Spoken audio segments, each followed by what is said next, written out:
ये bounty hunters धरती पर वापस आते हैं इंसानों द्वारा छोड़े जाने के 2000 साल बाद, और वो एक भगोड़े की तलाश में होते हैं। रॉबर्ट समझाता है कि धरती कई सदियों से रहने लायक नहीं रही है, लेकिन इसके बावजूद उन्हें यकीन है कि उन्होंने इंसानी जिंदगी का एक संकेत पकड़ा है। सुनहरे बालों वाली लड़की बताती है कि नीचे ऑक्सीजन का लेवल बहुत खतरनाक रूप से कम है, इसलिए उन्हें मास्क पहनने होंगे। ग्रह पर उतरने के बाद खोज शुरू करते हुए कैप्टन सोचती है कि क्या वे सही जगह पर है। उसकी असिस्टेंट बताती है कि वे अभी पूरी तरह नहीं पहुंचे हैं। सेरियम थोड़ा और आगे बढ़ती है और आखिरकार सही जगह ढूंढ लेती है, जो जमीन के काफी नीचे होती है, और अपने डिवाइस से एनर्जी चैनल करती है। वो जमीन में एक बहुत बड़ा छेद कर देती है, जिससे नीचे एक हैरान कर देने वाली गहरी सुरंग दिखती है। सुंजा अपने इंस्ट्रूमेंट से कंफर्म करती है कि वे सीधे टारगेट के ऊपर है। बिना डरे कैप्टन सेरियम सुरंग में कूद जाती है, जहां उसे एक भव्य गेट मिलता है जिस पर एक चेतावनी लिखी होती है। कैप्टन सुंजा से उस लिखावट को ट्रांसलेट करने को कहती है।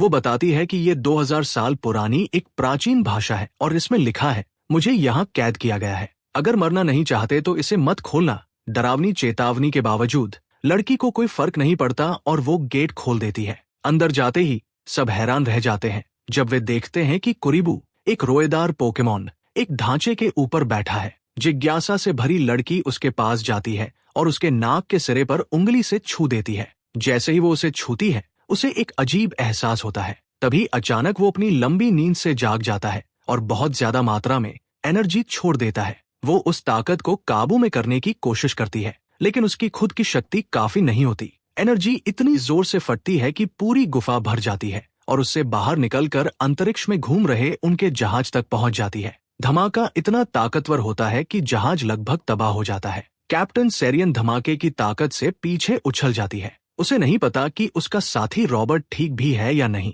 तभी वो रोएदार आदमी उठता है और उसके पास आता है, ये पूछते हुए कि उसे जगाने की हिम्मत किसने की, लेकिन वो चुप रहती है। वो ऐलान करता है कि वो सबको मार देगा। डरी हुई सेरोम देखती है कि उसका हाथ उठने लगता है और पहले हमला करने का फैसला करती है। वो अपनी सारी ताकत लगाकर एक जबरदस्त धमाका करती है जो पूरी गुफा को रोशन कर देता है। इस कोशिश में उसकी सारी एनर्जी खत्म हो जाती है, लेकिन बदकिस्मती से वो आदमी धुएं में से बिना एक खरोंच के बाहर निकल आता है। वो कहता है कि अब उसकी बारी है और उसके चारों तरफ एक गहरी बैंगनी आभा के साथ हवा में तैरने लगता है। सर यंग को पूरा यकीन हो जाता है कि वो अब खुद महसूस करने वाली है कि मरना कैसा लगता है। डर से कांपते हुए वो पीठ के बल गिर जाती है। तभी चौंक जाती है जब वो आदमी अचानक गिरकर बेहोश हो जाता है। उसका साथी रॉबर्ट जिंदा था। वो सिर्फ मरा होने का नाटक कर रहा था। वो अंदाजा लगाता है कि इतने सालों तक बिना खाना खाए रहने के बाद आदमी बेहोश हो गया होगा। रेडियो पर सुंजा कंफर्म करती है कि वो अब भी जिंदा है।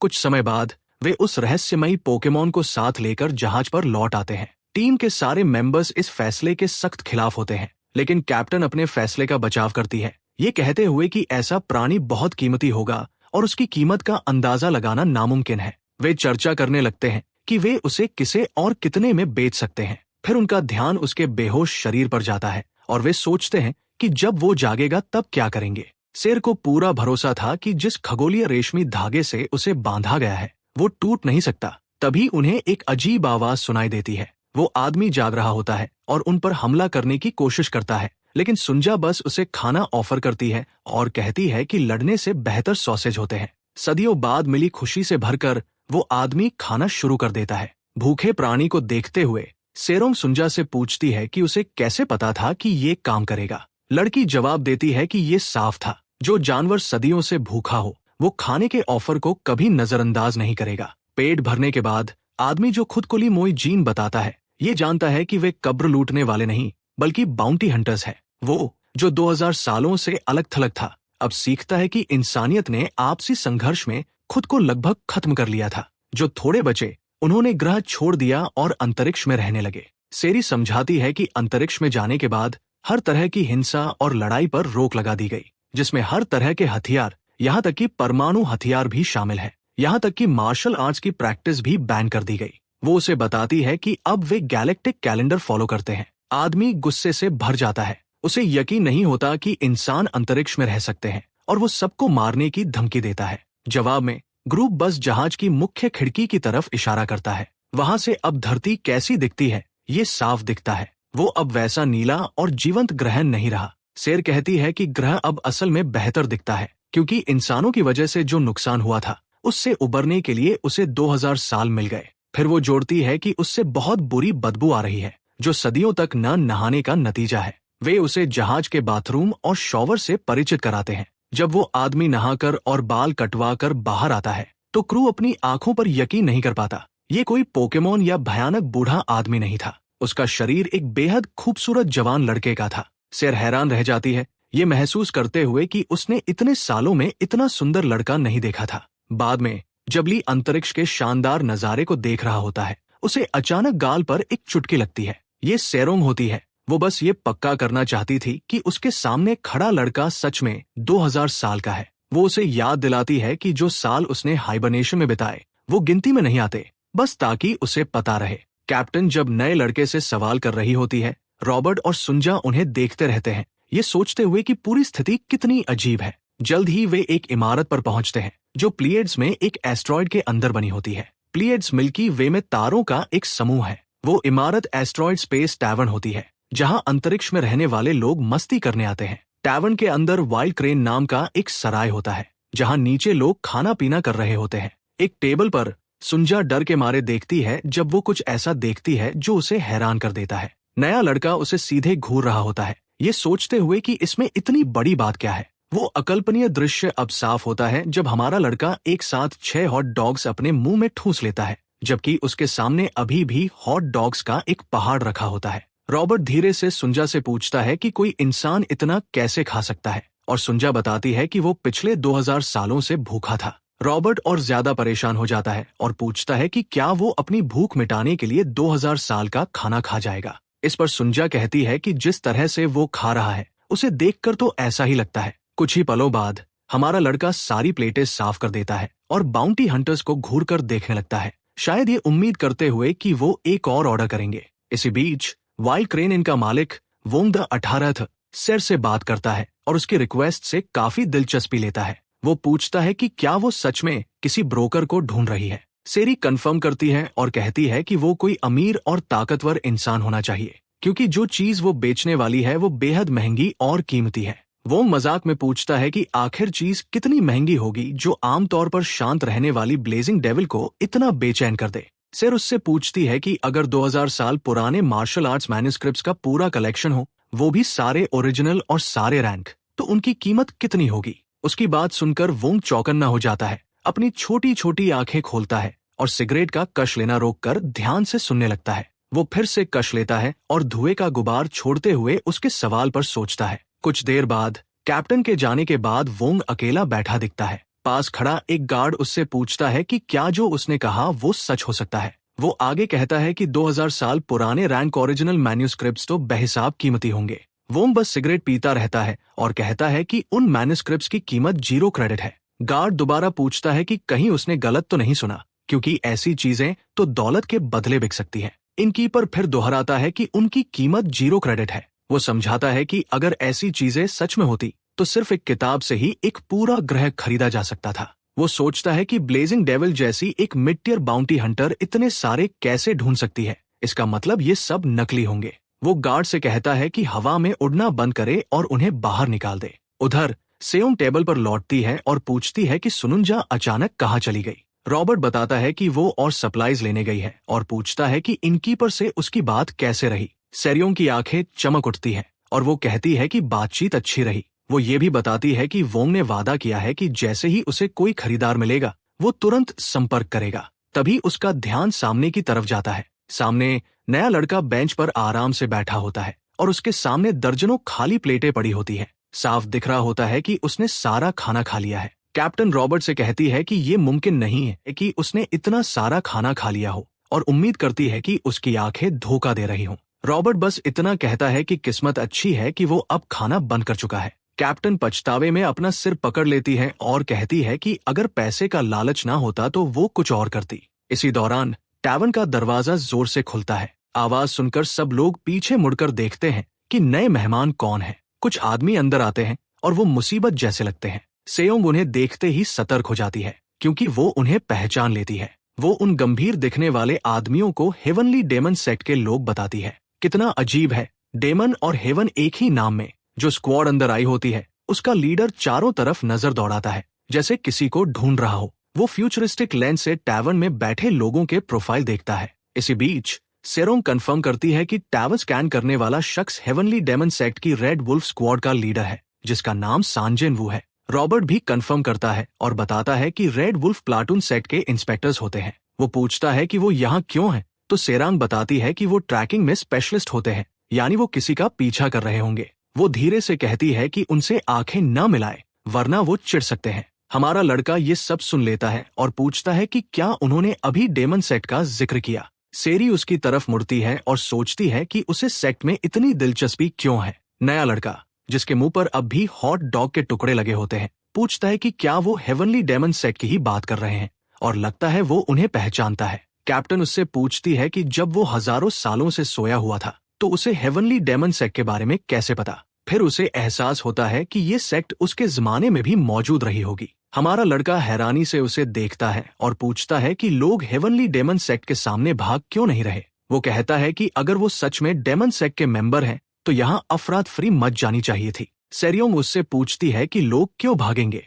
वो बताती है कि हेवनली डेमन सेक्ट में कमियां हैं, लेकिन फिर भी वो खुद को ब्रह्मांड की सबसे बड़ी ऑर्थोडॉक्स और धर्मनिष्ठ सेक्ट मानते हैं क्योंकि वो सच में सबसे बेहतरीन है। नया लड़का हैरानी से उसे देखता है। वो सोचता है कि डेमन सेक्ट और ऑर्थोडॉक्स शब्द एक ही वाक्य में कैसे आ सकते हैं। अचानक वो अपने आप से सोचता है कि उसका सपना, जो हमेशा खोखला और दूर लगता था, शायद सच में पूरा हो चुका है। उधर सांजिन भीड़ को देखते हुए किसी अजीब चीज पर ध्यान देता है और रुक जाता है। उसके पास बैठा एक कपल पीछे मुड़कर देखता है कि वो उन्हें क्यों घूर रहा है, लेकिन उसका टारगेट वो कपल नहीं बल्कि एक और आदमी होता है जो चुपचाप अकेला बैठा टेबल पर सिर रखे होता है। सांजिन उसके पास जाता है और उसे ऊपर देखने का आदेश देता है। जैसे ही वो ऊपर देखता है, सिस्टम दिखाता है कि उसकी इंटरनल एनर्जी 52.7 सी है। साथ ही ये भी दिखाता है कि वो कौन कौन सी मार्शल आर्ट्स जानता है और ये कि वो लेवल 2 डकैती और हमले के केस में वांटेड है। सांजिन उससे कहता है कि आज उसका लकी डे है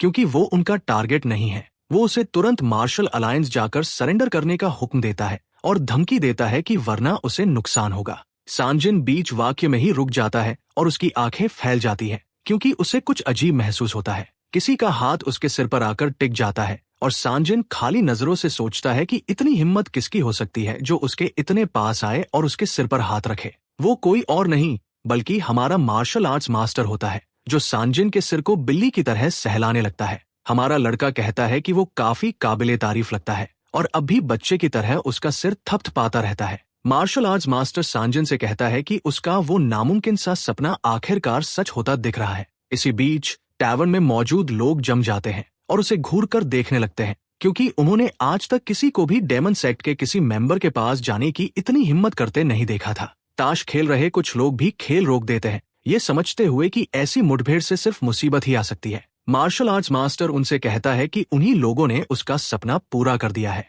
और उन्हें यंगस्टर्स कहकर संबोधित करता है। वो हेवनली डेमन सेक्ट की तारीफ करने लगता है और कहता है कि ये काबिले तारीफ है कि वो लोग यहाँ तक पहुंचे हैं। वो आगे बढ़कर सांजिन का सिर गले लगा लेता है और उसे दिलासा देता है कि इस मुकाम तक पहुंचने के लिए इन बच्चों ने कितनी तकलीफें सही होंगी। यहाँ तक कि वो आदमी जिसे सांजिन अभी धमका रहा था भी गूंगे की तरह मार्शल आर्ट्स मास्टर को देखता रह जाता है, समझ ही नहीं पाता कि ये सब क्या चल रहा है। जब वो सांजिन का सिर पकड़े रहता है, सांजिन एक इंच भी नहीं हिलता और पूछता है कि क्या ये नया लड़का दिमागी तौर पर बच्चा है। रॉबर्ट सांजिन को शांत करने की कोशिश करता है और कहता है कि उसका दोस्त तकनीकी तौर पर मानसिक रूप से अस्थिर नहीं है, बस उसमें जरा भी सोशल स्किल नहीं है। सांजिन मार्शल मास्टर को बच्चा कहता है और बताता है कि आज उसका भी लकी डे है। फिर उसके हाथ अपने सिर से हटाने की कोशिश करता है। वो कहता है कि अगर उसे उसके शरीर से जरा भी मार्शल आर्ट्स की आभास होती तो वो उसे कब का चूर चूर कर चुका होता। सांजिन जोर लगाकर उसके हाथ हटाने की कोशिश करता है,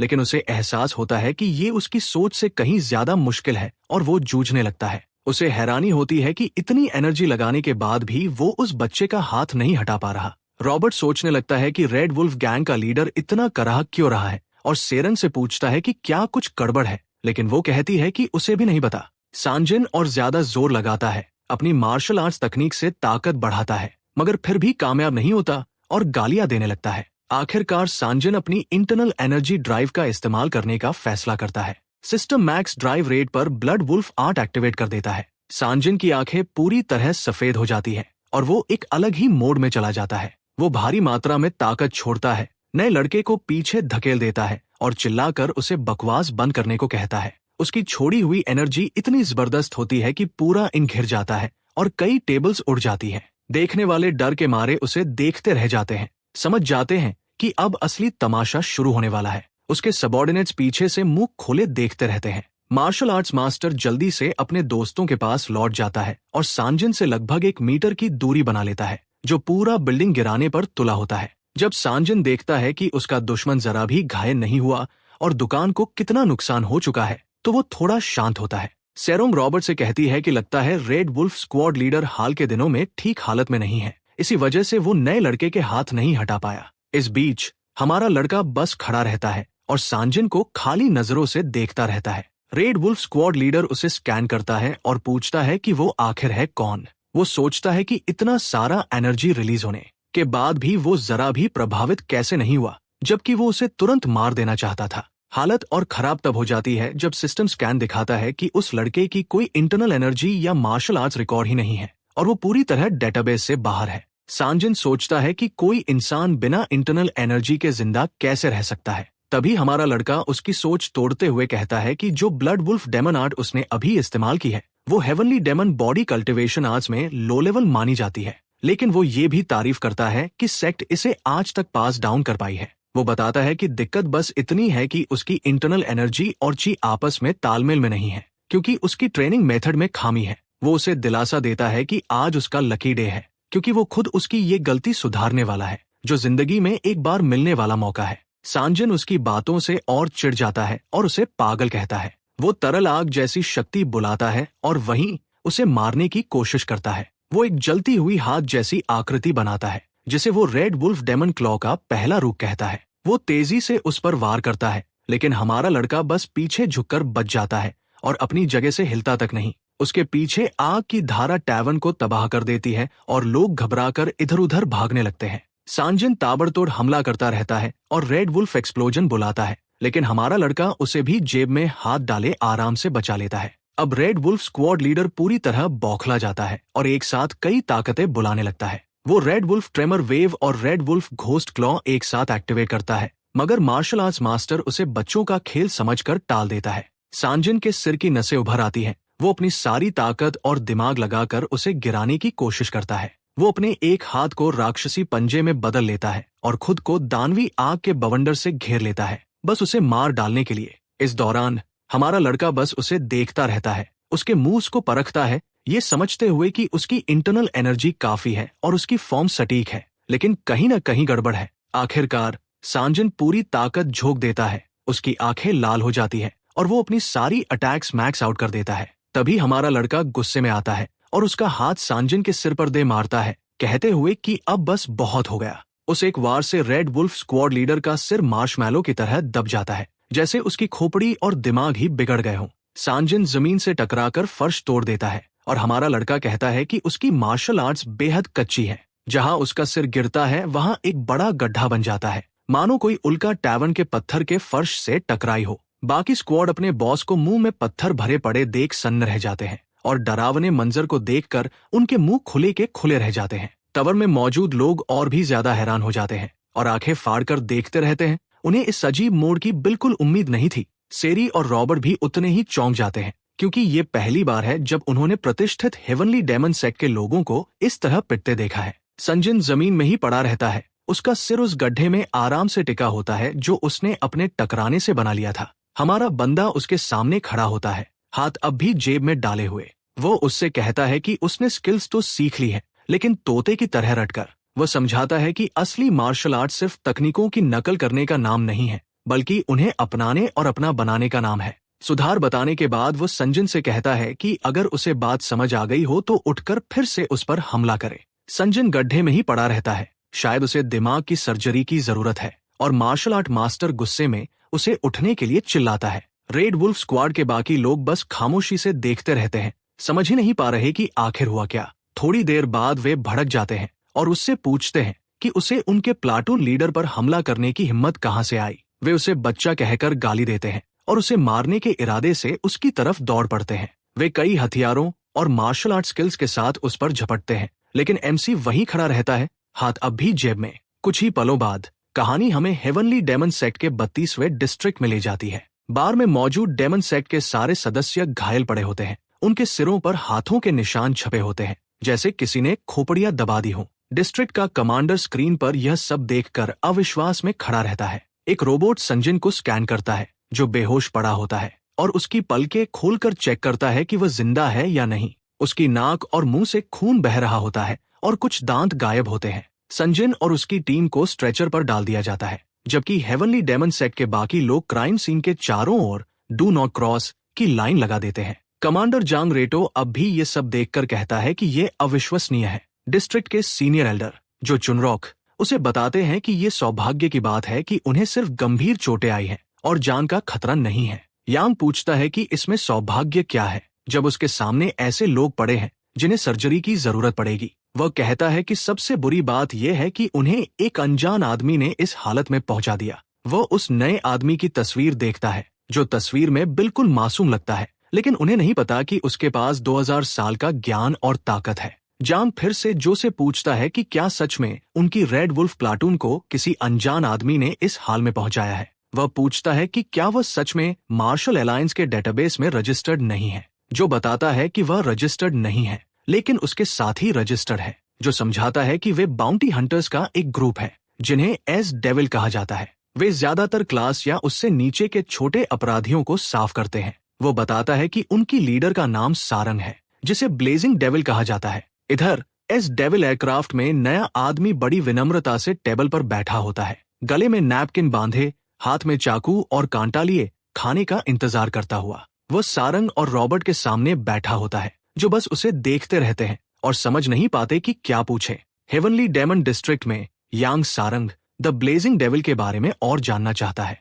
जो बताता है कि वह एक काफी मशहूर बाउंटी हंटर है, जो ऑर्थोडॉक्स और अनऑर्थोडॉक्स दुनिया के बीच घूमती रहती है। वह बताता है कि घटना के बाद उन्होंने उन्हें जाने दिया, लेकिन वे चाहें तो ट्रैक कर सकते हैं। वह पूछता है कि क्या उन्हें उनका पीछा करने के लिए टीम भेजनी चाहिए। कमांडर यांग मना कर देता है और कहता है कि वो ये मामला खुद संभालेगा, जो हैरानी से उसे देखता रहता है और फिर झुककर वहां से चला जाता है। कमांडर पास के एक बटन को दबाता है और एक सहयोगी को कॉल करने का फैसला करता है। सिस्टम बड़ी स्क्रीन पर कॉल कनेक्ट करने लगता है। कुछ देर बाद किम बॉम्ब नाम का एक पुजारी जैसा दिखने वाला आदमी, जो ग्रीनवुड ग्रुप का लीडर है, स्क्रीन पर दिखाई देता है और मुस्कुराकर उसका अभिवादन करता है। वह पूछता है कि क्या कमांडर को उससे कोई मदद चाहिए। यांग थोड़ी देर तक चुप रहता है। इधर एयरक्राफ्ट की खिड़की से सिर यंग तारों को देखते हुए अपना दिमाग शांत करने की कोशिश करती है। 32वें हेवनली डेमन डिस्ट्रिक्ट में कमांडर लगता है कि किम को संदेश दे चुका है, और किम पूछता है कि क्या वह चाहता है कि ग्रीनवुड ग्रुप इस मामले को संभाले। कहीं अंतरिक्ष में एस डेविल का एयरक्राफ्ट तेजी से आगे बढ़ता है। अंदर हमारा बंदा खाने के इंतजार से थकने लगता है, जो आता हुआ नहीं लग रहा। सामने सिरोंग और रॉबर्ट उसे बस देखते रहते हैं, कुछ भी नहीं कहते। वे अब भी चुपचाप संजा के हॉट डॉग्स ग्रिल करने का इंतजार करते हुए उसे देखते रहते हैं। रॉबर्ट धीरे से कैप्टन से पूछता है कि क्या वह भी उतनी ही डरी हुई है जितना वह है। सिरोंग उसे चिड़चिड़े अंदाज में देखती है और पूछती है कि वो क्या कह रहा है। वो उसे याद दिलाता है कि उसने भी अपनी आंखों से वही सब देखा है। वो उसे याद दिलाता है कि संजन युवा और रेड वुल्फ प्लाटून के सारे लोग रैंक मार्शल आर्टिस्ट हैं, और उसने उन्हें सिर्फ एक ही हाथ के वार में धूल चटा दी थी। असल में उसके एक ही झटके ने संजन के सारे सबॉर्डिनेट्स को उड़ा दिया था, दांत इधर उधर उड़ते हुए। रॉबर्ट को याद आता है कि उसने उन्हें कीड़ों की तरह उड़ते देखा था, और एक आदमी तो सीधा खंभे से जाकर टकरा गया था। सेर बस उसे देखती है और कुछ नहीं कहती। थोड़ी देर बाद वह कहती है कि अगर वह सच में गंभीर होकर लड़ती तो वो भी उन लोगों को संभाल सकती थी, क्योंकि वे रैंक होते हुए भी अपने रैंक के सबसे निचले लेवल के थे।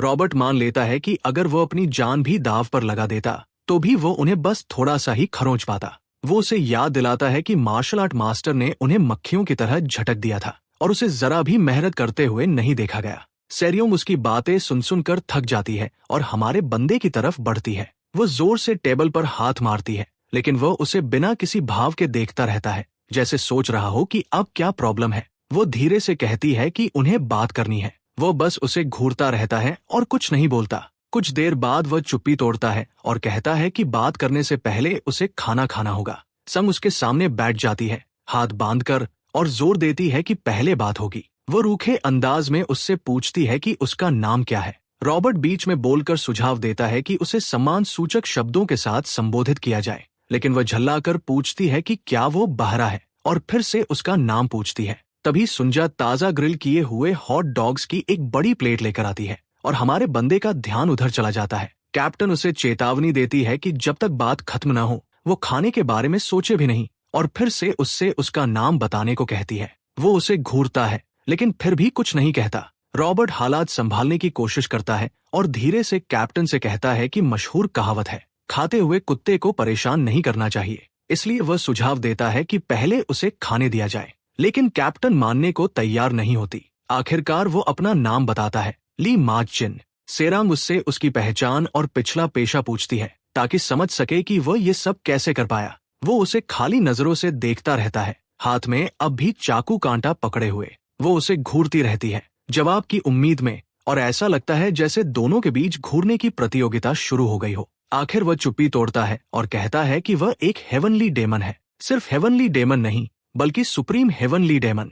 सिर उसके शब्द दोहराती है और सोचती है कि क्या उसने सच में खुद को सुप्रीम हेवनली डेमन कहा। उसे लगता है कि ली बकवास कर रहा है, और वह पूछती है कि क्या उसे खराब हॉट डॉग खिला दिए गए हैं जो वह ऐसी बातें सुन रहा है। अचानक एयरक्राफ्ट का अलार्म बजने लगता है और वार्निंग लाइट्स जल उठती हैं। सब लोग चौकन्ने हो जाते हैं और सोचने लगते हैं कि क्या हो रहा है। पास का एक और जहाज ऐलान करता है कि उसका टारगेट डिटेक्ट हो चुका है। सुंजा तुरंत सिस्टम के पास जाती है और बताती है कि कोई पास ही से उन्हें टारगेट कर रहा है। सेरी उठकर देखने जाती है और कहती है कि उसे पहले से पता था कि हेवनली डेमन सेक्ट उन्हें नहीं छोड़ेगा, खासकर ली द्वारा रेड वुल्फ प्लाटून को पीटने के बाद। वो झुंझलाकर कहती है कि वे बहुत बड़ी मुसीबत में फंस गए हैं। सुंजा सिस्टम पर नजर बनाए रखती है और बताती है कि ये हेवनली डेमन सेक्ट नहीं है। तभी एक विशाल जहाज दिखाई देता है जिस पर खोपड़ी बनी होती है। सुंजा बताती है कि जो ग्रुप उन्हें टारगेट कर रहा है वो ग्रीनवुड है। इधर बाहर ग्रीनवुड ग्रुप के कई एयरक्राफ्ट डेविल के जहाज को चारों तरफ से घेर लेते हैं। उनमें से एक जहाज के अंदर किम को बताया जाता है कि डेविल शिप की पुष्टि हो चुकी है और वही उनका बाउंटी टारगेट है। किम, जो ग्रीनवुड के 72 स्ट्रॉन्गहोल्ड्स की गैलेक्सी डिवीजन का लीडर है और जिसे क्रेसेंट मून का ब्लैक टाइगर कहा जाता है, बस चुपचाप देखता रहता है। ग्रीनवुड का मिलिट्री कैप्टन उससे पूछता है कि क्या वे ईएमपी कैप्चर राउंड फायर करें। किम कैप्टन से पूछता है कि क्या ये कंफर्म है कि ये लोग बाउंटी हंटर्स हैं। कैप्टन बताता है कि हाँ, और वे ज्यादातर गैलेक्सी के बाहरी इलाकों में काम करते हैं और उनकी लीडर ब्लेजिंग डेविल सैर नाम की महिला है। ब्लैक टाइगर मन ही मन सोचता है कि हेवनली डेमन सेक्ट इतनी छोटी सी टीम से क्यों उलझेगा, और उसे कुछ गड़बड़ लगती है। उसे यांग के साथ हुई बातचीत याद आती है जब यांग ने उसे ये काम सौंपा था। उसे याद आता है कि उसने खुशी खुशी बाउंटी स्वीकार की थी, कंप्लीशन कंडीशंस पूछी थी और पूछा था कि टारगेट पकड़ने के बाद क्या करना है। उसकी उम्मीद के उलट यांग ने कहा था कि उन्हें पकड़ना नहीं है बल्कि उनका नामो निशान मिटा देना है। ये सुनकर किम की आंखें फैल जाती है और वह कंफर्म करने के लिए पूछता है कि क्या वह सच में टारगेट्स को मारना चाहता है। वर्तमान में ब्लैक टाइगर कहता है कि यह पूरा मामला अजीब लग रहा है। उसे शक है कि कुछ बड़ा खेल चल रहा है। वह कहता है कि हेवनली डेमन सेक्ट लोगों को मारने में उनसे कहीं ज्यादा माहिर है और जरूर कोई वजह होगी कि उन्होंने खास तौर पर ये काम उन्हें सौंपा है। कैप्टन उसकी बात सुनकर उतना ही हैरान हो जाता है। किम कुछ देर के लिए हिचकिचाता है और सोचता है कि आगे क्या किया जाए। वह कहता है कि जरूर इस डेविल शिप के अंदर उनके लिए कोई जाल बिछाया गया है। इस डेविल शिप के अंदर सर यंग बाहर झांकती है और उन्हें चारों तरफ से घिरते हुए जहाजों के बेड़े को देखती है। वह कहती है कि ग्रीनवुड ग्रुप डाकू है और जरूर उन्हें लूटने आए हैं, लेकिन रॉबर्ट बताता है कि उसे ऐसा नहीं लगता। वह समझाता है कि इतने गरीब लोगों को लूटने के लिए इतना बड़ा बेड़ा लाने का कोई मतलब नहीं है, क्योंकि उन्हें इससे कोई खास फायदा नहीं होगा। सर यंग उसे बेहद गरीब लोग कहने पर घूरती है और कहती है कि वह समझती है, लेकिन इस तरह कहने पर अजीब लगता है। वह कहती है कि वैसे भी कोई फर्क नहीं पड़ता और ग्रीनवुड ग्रुप को घटिया लुटेरे कहती है। वह धमकी देती है कि अगर वे रास्ते में आए तो वह उन्हें पीट कर फेंक देगी। रॉबर्ट बस उसे बड़े बड़े दावे करते हुए देखता रहता है, जबकि ली चारों तरफ मौजूद खूबसूरत जहाजों के बेड़े को देखता रहता है। आखिरकार सुंजा समझदारी से बोलती है और बताती है कि मामला इतना आसान नहीं है, क्योंकि वे ग्रीनवुड के 72 स्ट्रॉन्गहोल्ड्स की गैलेक्सी डिवीजन का सिर्फ एक हिस्सा है और ऐसा लग रहा है कि पूरी की पूरी डिवीजन को उन्हें पकड़ने के लिए तैनात किया गया है। सिरोम ये सुनकर चौंक जाती है और पूछती है कि क्या इसका मतलब है कि उनका लीडर किम भी यहाँ है। इस बीच ली ग्रीनवुड शिप को उन्हें स्कैन करते हुए देखता रहता है और कहता है कि ये कितना कूल लग रहा है। सेरोंग ब्लैक टाइगर किमसंग बॉन्ग के बारे में सोचती है और कहती है कि